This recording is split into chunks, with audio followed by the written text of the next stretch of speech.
Hello friends, welcome to Risingpearl.com. Today we are talking about series 7 where we are learning a great deal on quadratic equations. This is webisode number 5. Friends, today's topic is how to solve a quadratic equation.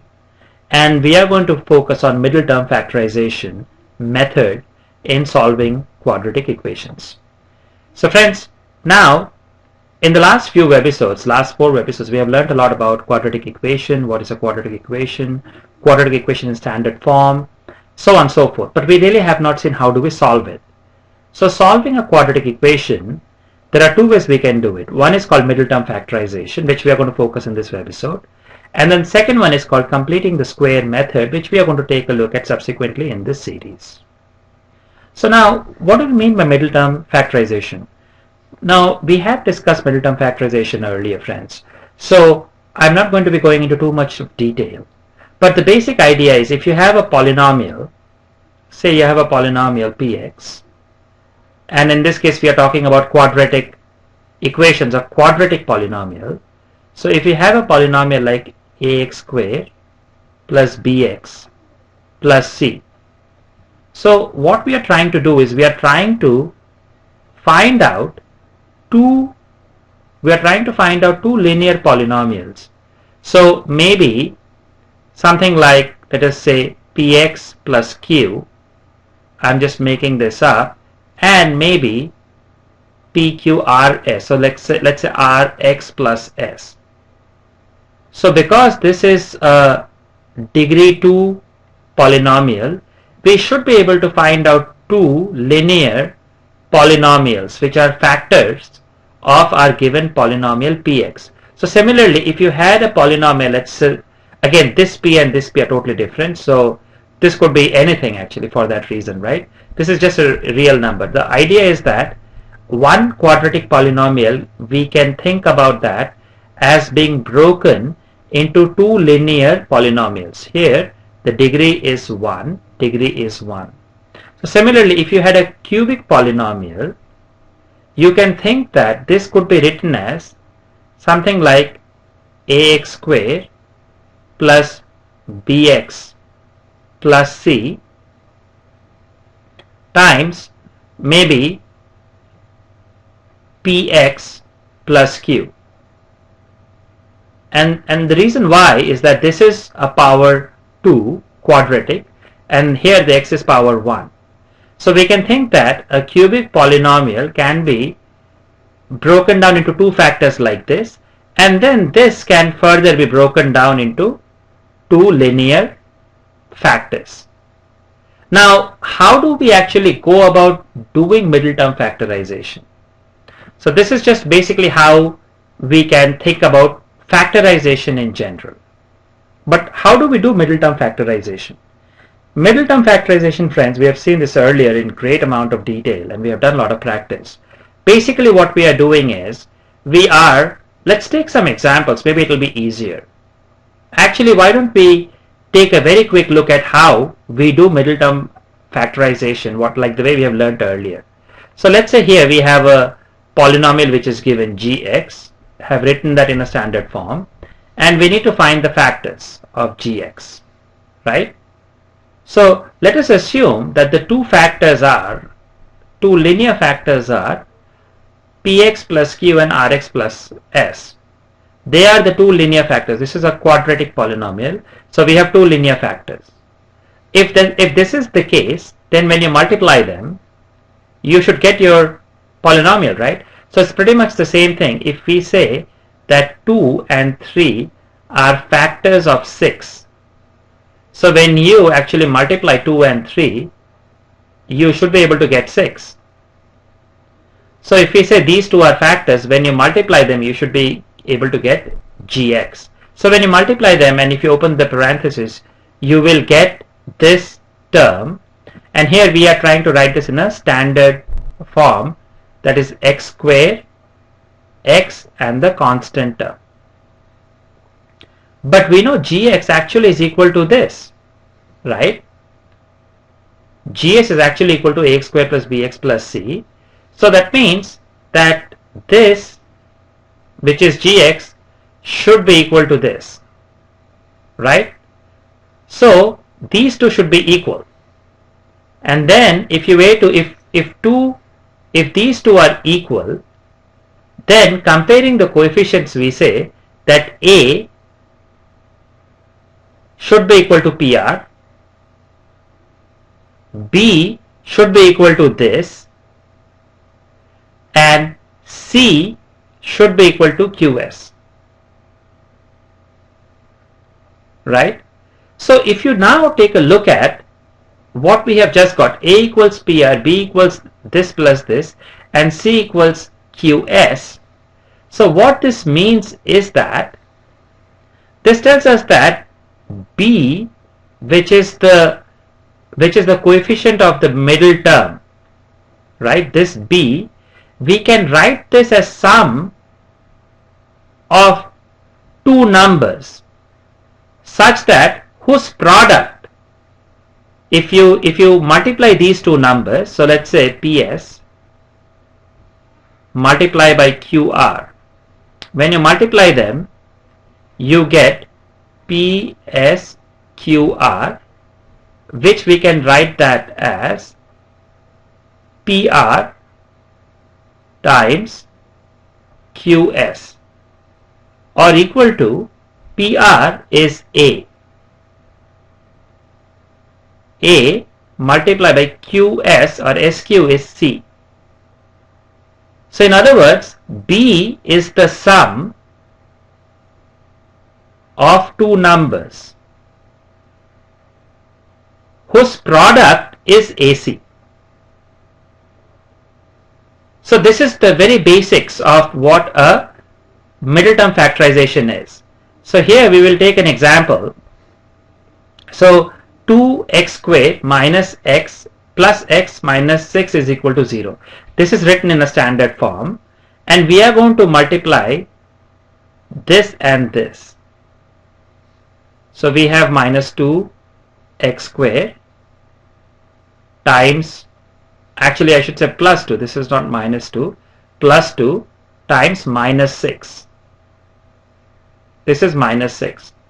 So this will be minus 12x squared, right? Minus 12x squared. Here actually I have taken the whole term. You can do the same thing with the coefficients alone.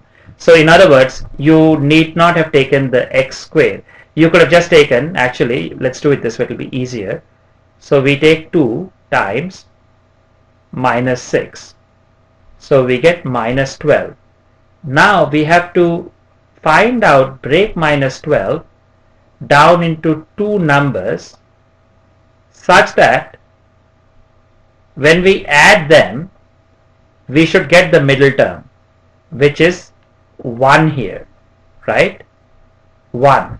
So now we know that 12, we have the two factors can be 4 and 3. Why are we picking 4 and 3 and not 6 and 2? Because between 6 and 2, the difference is 4. But if you pick 4 and 3, the difference is 1. So, because we need a plus 1, so we can go with plus 4 and minus 3.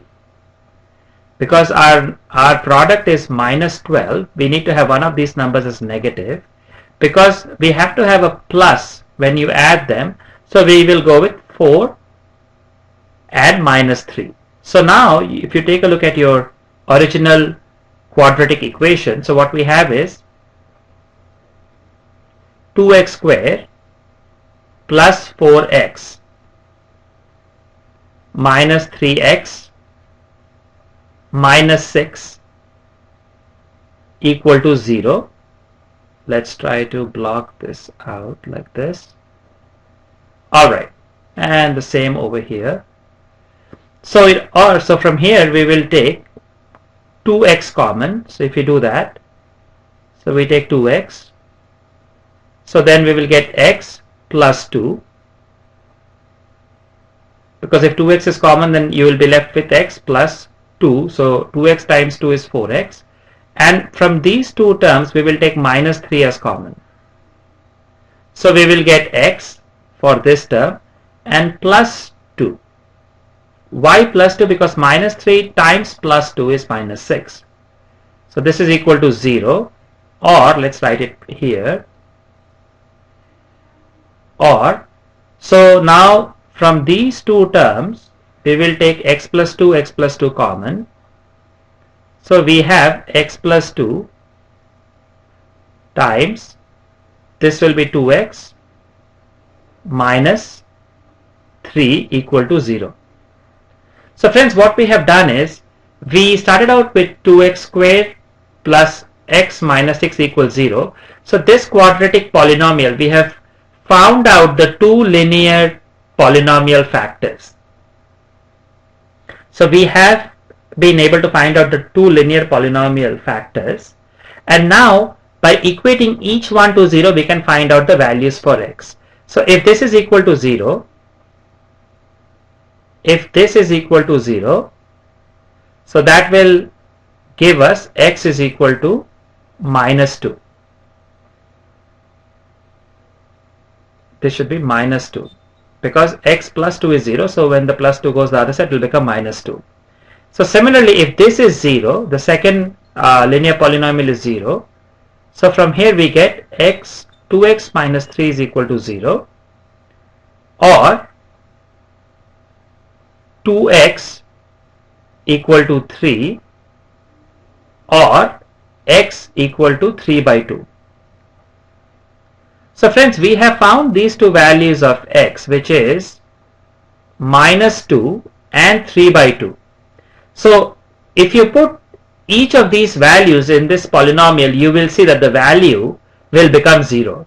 So we call each of these values as a root of the quadratic polynomial, this, or both of them are roots of the quadratic polynomial. So the question was find the roots, meaning find the values that satisfy this equation, and using Middleterm factorization we have found out these are the two values that satisfy this equation. So both of them are roots of this equation. Let's take a look at one more example. So here we have another quadratic equation. Square root 2 times x squared plus 7x plus 5 times square root 2. So it's important to note that we have the equation written in the standard form of, in the standard form. Now this is our first coefficient a, and this is our c, or the constant term. So first we are going to multiply. So let's write our equation here. So we have square root 2 x squared. So okay, so plus 7x, let's write the whole equation here first, plus 5 square root 2. Now this is equal to 0. Now friends, I have on purpose taken a question like this where the numbers are not like whole numbers, right? We have now square root 2 and 5 square root 2. So first step is when you multiply these two numbers, so what you get is you will have 5 square root 2 multiply by square root 2. So this will be equal to 5 square root 2 times square root 2 is actually equal to 2. 5 2s are 10.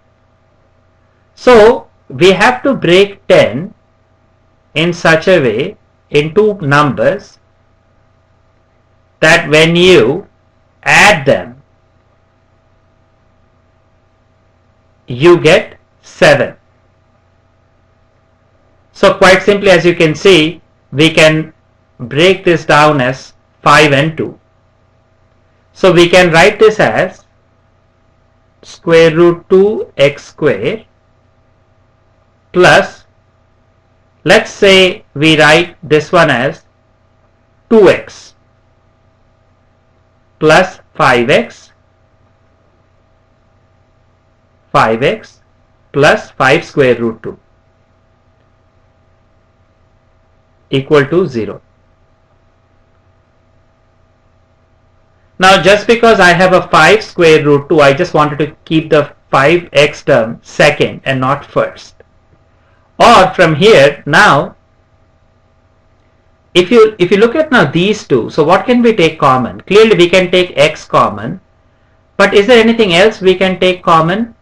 Of course we can actually take square root 2 common. So if you take square root 2 common, so here we will have x plus, now here friends, you will actually have square root 2.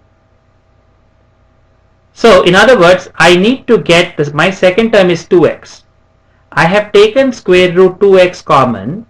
So square root 2x multiplied by square root 2. So square root 2 and square root 2 will become 2 and x. So I can actually take it common like this. Plus between these two, I can take 5 common. So x plus square root 2. This is equal to 0. So now between these two terms, we are going to take this common, x plus square root 2. So if I take x plus square root 2 common, then we will be left with square root 2x plus 5. This one equal to 0. And now again, so we have actually, using Middleterm factorization, written this quadratic polynomial into two linear polynomials, product of two linear polynomials. So if each one of them is 0, we can find out the value of x. If we think this is 0, from here we will get x equals to minus square root 2, right? And if we think this is equal to 0, so from here we will get x equal to, first the 5 will become minus 5 on the other side, divided by square root 2. So we say friends, in this question, in this problem, minus square root 2 and minus 5 divided by square root 2, these are the roots. Again, roots mean nothing but the solutions or the values of x that satisfy the quadratic equation. So we say these are the roots of this quadratic equation.